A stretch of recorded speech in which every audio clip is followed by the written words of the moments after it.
Hey, what's up guys? Welcome back to my channel, and today in this video I'm going to talk about an architectural approach using Nginx to do a kind of A/B testing.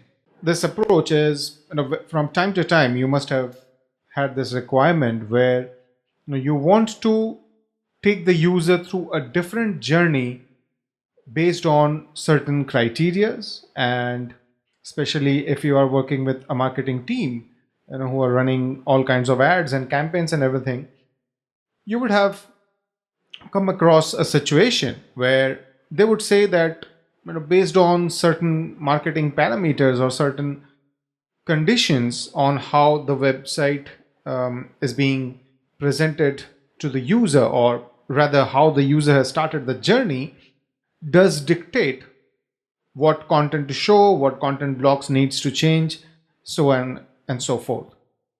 Just to give you a real life example, let's just say we have a e-commerce website and you are running your Christmas campaign or maybe Diwali campaign, whatever is the festival. So you have some banners which are going to be seen on the homepage. But you also have other campaigns which are not the festive campaigns. Maybe it is for a user segment who are your VIP users. You are targeting them in a different way. Okay, or rather your marketing team is doing that. And what would happen typically is they would say that if a VIP user lands on the homepage, they should see a different banner. Okay, and that's where you will have this kind of a requirement where you want to display a different block based on how the user started their journey on your website. Okay, now there are multiple ways to do it. You have Google Analytics and Tag Manager maybe who can do it. There are paid softwares which will again allow you to do it. But in this video, I'm going to show you how we can use our own infrastructure, Nginx, to do A/B testing. And also, I will take this opportunity to also show you that how you can use Nginx to kind of play a role of load balancer. It will check certain criteria, and based on it, it will either redirect the traffic to one app or the other, and we will be able to see how that is working.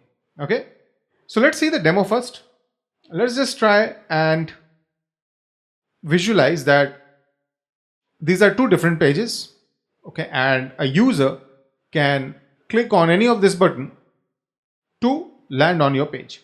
Okay, so on the left hand side, my left hand side, I have a normal Chrome window.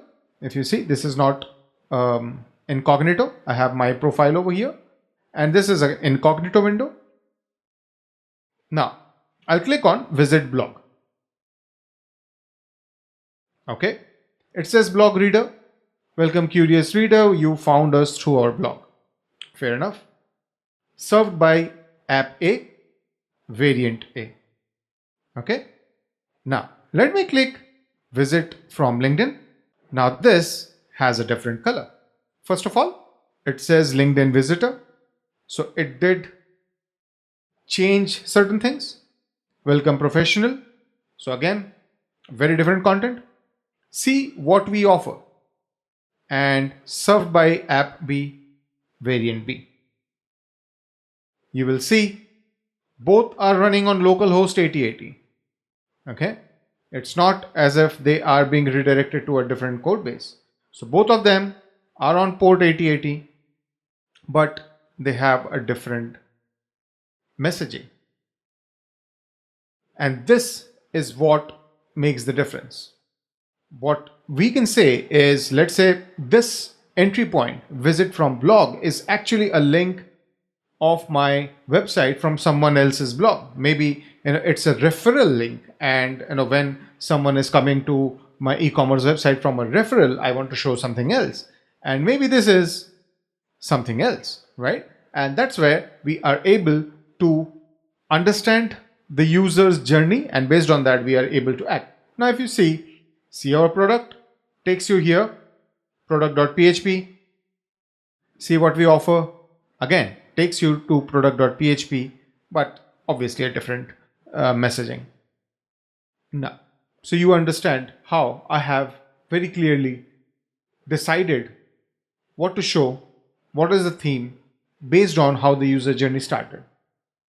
And this is useful when your marketing team comes up with this kind of requirement. So the question is, how is it happening? So let's now deep dive. I'll open up my cursor thing. I have a Docker setup. So I'll quickly show you. I have Nginx, app A, app B. I have Nginx because I have two applications which needs to be, I would say, load balanced. So if you see, the main Nginx application is running on port 8080, and that's why we had the situation of localhost port 8080 on both these browsers, right? Now, coming back over here, there's a volume I have created where my configuration from here goes to the Nginx's container and in this particular folder. We will look into that. Now, my main Nginx obviously depends on app A and app B, because if these two doesn't start, what's the point of running the Nginx service? Okay, so that's taken care of. Now, what is app A and what is app B? Well, both are two different folders. I could have done it through a single as well. I could have written a condition, but I wanted to show you two things. One was that we can capture different parameters, and based on that, in Nginx we can detect a user and also do the A/B testing. And the second is that we can use Nginx to understand certain parameters about a user through some headers, query parameters or anything, and then load balance them. Okay, because you may have situations where you would want to pin down a user to a particular application server so that the user always goes to that particular server, right? And so you might need it through cookies or through some different mechanism. So that's why we have two different code bases. Okay, and yeah, I have one index.html, which is basically this this entry point page, which really is not being served through anywhere. If you see, this is the direct HTML that I have loaded on Chrome. It's not something that I'm serving. It doesn't require that. Okay, so I'll just close it out. Nginx configuration. This is important, but I will go to this as the last thing. I have app A, app B. I have a Docker file, 8.2 CLI. I'm really doing nothing in terms of PHP, any new thing, very basic code. So I could have used anything. I just did 8.2. Work directory is this. I copy my source to that, and I'm serving through this 3000 port. Okay, so that's how I am running this application. Now, if you see, I have index.php. I have some markup on certain things, and this is welcome QDS reader, block reader. This is how the code is different, because if you see app B, this should say welcome LinkedIn visitor. So two code bases, but same app, and both have product.php. Okay, so two source folders. Docker file is pretty much same. If you see, there is virtually no difference. Okay, and both are being built. And if I show you my Docker compose as well, maybe I'll just do Docker PS. So if you see, I have Nginx app A, Nginx app B, Nginx Alpine, and Alpine, this Nginx server is running on port 8080. These apps are not exposed as on a port. So Nginx is only responsible for doing the traffic routing. Okay. And yeah, so now the most important thing, the Nginx configuration. What are we doing over here? First of all, the map. Okay, because we are going to do an A/B, I need to tell Nginx when which user will get what parameter. Okay, that mapping needs to be done. So for example, I'm looking at args_source, and I have the documentation as well. I took help from cursor to get the correct configuration. So arg source is a built-in Nginx variable. For any query string key, Nginx exposes it as $argument or arg underscore key name. So my key name is source, and that's why it will now map the source to $ab underscore variant. AB underscore variant is something which I am creating so that I can use it later. Okay. So if I have blog, I'm doing variant A. If I have LinkedIn, I'm doing variant B. By default, it's variant A. Okay. That's the fallback. Now, so this mapping has happened. What I'm doing is I'm setting a cookie as well, because the PHP application can need to read the cookie and based on that do certain things. So I'm saying that cookie AB variant, when it is variant A, my target upstream, okay, this mapping is app A. Like we had a map over here, I have a map over here as well. Okay, so when I have variant A, which I got from arg source, I'm doing a mapping that it is app A, variant B, it's app B, and by default again, fallback, it's app A. These two mapping are done.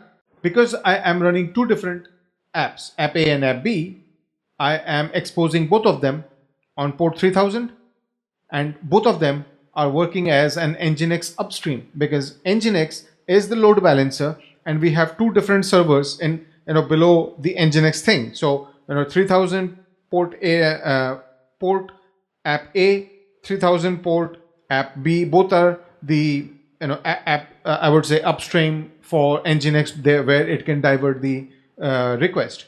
So I define that. I say I have two upstreams, app A, app B, both running on port 3000. Now this is my routing, the main listener for Nginx. So if you see, it's listening on port 80, and what I'm doing is I'm adding this AB underscore variant header, and that's why in here, if you see, I am reading the host name, $host, and I get the host over here. Okay, because I am passing the host from here. And this is my proxy pass, which is http:// the target upstream. The target upstream is what we have defined over here. So I see app A or app B over here. Where is the page? If you see, served by app A, served by app V, and cookie is variant B. Okay, that's pretty much how things are working, because the way I have configured the application is that I have two applications running. Nginx does this mapping, and based on that, it is doing its rerouting of the request to two different apps, and based on that, we are seeing very clearly two different results. So yeah guys, that's what I wanted to show you in this video. It's a very popular and popular request from any marketing team. When they are doing a lot of paid campaigns, they would want different kinds of user behavior, and once you know how this can be done, it is very easy to really personalize the user experience. You can do all sorts of things based on that personalization. So yeah, I would say really it helps to know how we can leverage the two things of Nginx, which is A/B testing and load balancing, to make those fine granular changes. You can have the same code base as well, because you can just do the mapping, share a cookie or maybe a header, and based on that you can do that. But I wanted to show you the load balancing as well, and hence I took this opportunity to show you both. But yeah, let me know what you think about this approach, how you have used it, if you have already done it on production, or what are some of your ideas on how you can use it in your application. So yeah, that's what I wanted to show you in this video. If you like this video, do click on the thumbs up icon. Don't forget to subscribe to my channel, and if you have any questions, feel free to comment below, ask me, and I'll try to answer them on my next video.